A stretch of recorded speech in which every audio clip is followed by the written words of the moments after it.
Dapatkah kita melihat Allah? Jiwaku haus kepada Allah yang hidup. Bilakah aku boleh datang melihat Allah?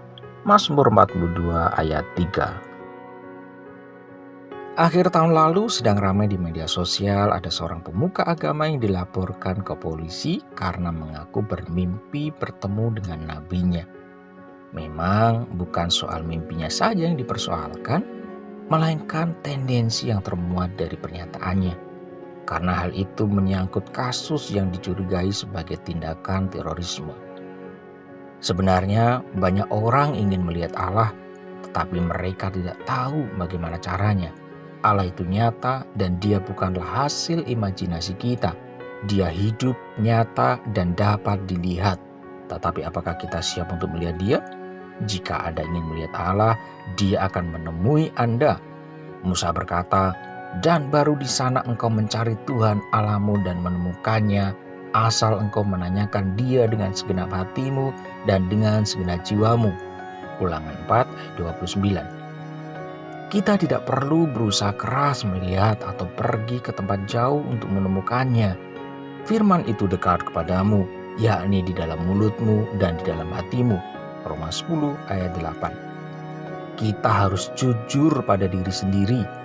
Apakah kita benar-benar ingin melihat dia atau tidak? Jika iya, maka kita harus mau berusaha untuk bertindak. Mendekatlah kepada Allah dan ia akan mendekat kepadamu. Yakobus 4 ayat 8a. Kita harus memiliki keinginan yang kuat seperti Daud. Ya Allah, Engkau Allahku, aku mencari Engkau, jiwaku haus kepadamu, tubuhku rindu kepadamu, seperti tanah yang kering dan tandus, tiada berair. Mazmur 63 ayat 2. Kita harus memiliki waktu dengan Allah. Kita perlu menyisihkan waktu dan kesempatan untuk memberi dia perhatian kita yang penuh. Jika kita benar-benar percaya bukan saja dia ada, tetapi dengan aktif dia hadir dalam hidup kita, kita dapat mengarahkan hidup kita dan Tuhan Yesus menunjukkan caranya. Masuklah ke dalam kamarmu, tutuplah pintu dan berdoalah kepada Bapamu yang ada di tempat tersembunyi. Matius 6 ayat 6. Di dalam kamar kita dapat melihat dia dan mendengar firman-Nya. Dan dia mendengar keinginan hati kita. Bersama dengan Allah kita dapat memperoleh kedamaian. Daud berkata, "Hanya dekat Allah saja aku tenang, dan daripadanyalah keselamatanku." Mazmur 62 ayat 2.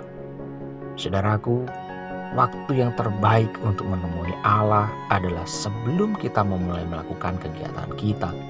Bangunlah hai jiwaku, bangunlah hai gambus dan kecapi, aku mau membangunkan fajar. Mazmur 57 ayat 9. Tuhan tidak jauh, dia begitu dekat dengan kita.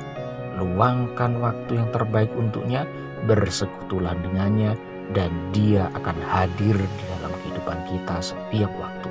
Immanuel, Tuhan beserta kita selalu. Amin. Sucikan hati Anda dan dia akan dapat Anda temui dengan leluasa.